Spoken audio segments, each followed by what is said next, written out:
നമസ്കാരം. എന്നാൽ കുമാരദാസിനെ കുറിച്ചുള്ള പ്രബന്ധം പ്രസക്തമായ കാര്യങ്ങൾ ഉൾപ്പെടുത്തിക്കൊണ്ട് വളരെ മനോഹരമായി തന്നെ അനിൽപൂർ എഴുതി അവതരിപ്പിച്ചു. കുമാരദാസിന്റെ 1914 എഴുതിയ ഒരു പ്രണയഖണ്ഡ കാവ്യമാണ് ലീല. യഥാർത്ഥ പ്രണയം അതിന്റെ പേര് മാറ്റാൻ ഒരു ശക്തിക്കും കഴിയില്ല.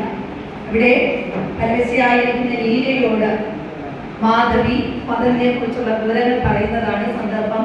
ലീലയെ കുറച്ച് ഇപ്പോഴത്തെ ഇവിടെ ഹയർ സെക്കൻഡറി ഇക്വലൻസിക്കാർക്ക് പഠിക്കാറുണ്ട്.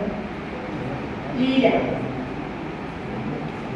പ്രണയ പരവശേ ശുഭം നിനക്കുണരുക ഉണ്ടൊരു ദിക്കിൽ നിൻ പ്രിയൻ ഗുണവതി നെടുമോഹ നിദ്രവിട്ടുണരുക ഞാൻ സഖി നിന്റെ മാധവി സരളമധുര ജീവിതം വജസ്സൊരു വിധി പാട്ടിയ കർണവീതിയിൽ വിരലിനോടു പതിച്ചു പിച്ചിമേൽ വിരളനവാമ്പുത ബിന്ദുവെന്ന പോൽ ഉദയപുരം അതിന്നു പാന്തമായി വിവിധ മഹീരര സാനുഭൂമിയിൽ സദന സുമവനത്തിലൊന്നിൽ ഉന്മതമരുളും മധുമാസരാത്രിയിൽ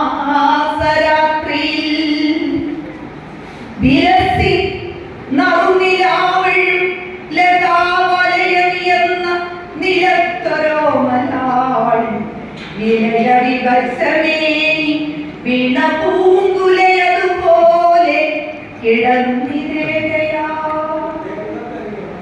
ശിഥിലകണം മധ്യജീവിതം പ്രതിജന ഭിന്ന വിചിത്രമാർഗമാം പ്രതിനവര സമാമതോർക്കുകിൽ കൃതികൾ മനുഷ്യ കഥാനുഗായികൾ മരുവിയവിടെ മുമ്പു ദൂരമാം മരുവിലകന്ന മഹാവണങ്ങളിൽ പെരുവഴി തുണ ചേർന്നു പോകുമ്പോരൊരു വകയാളുകൾ വൈശ്യവൃത്തികൾ അവരുടെ കുലനാഥനുണ്ടൊരാളവനിയിൽ വിശുദ്ധനാത്രപാലകൻ അവനു തനയായി ജനിച്ചു പോലെ വിജയ മാനുഷ്യ രൂപമാധുരി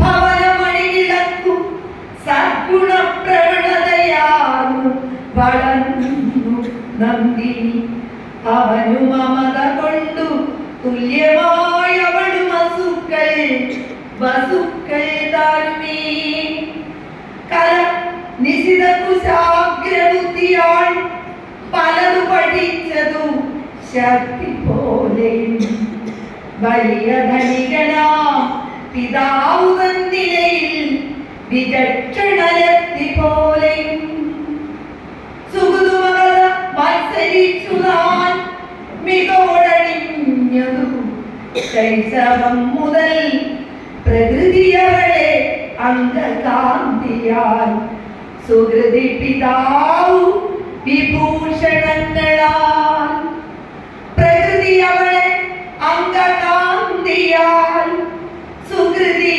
പിതാവു വിഭൂഷണങ്ങളാൽ. നന്ദി.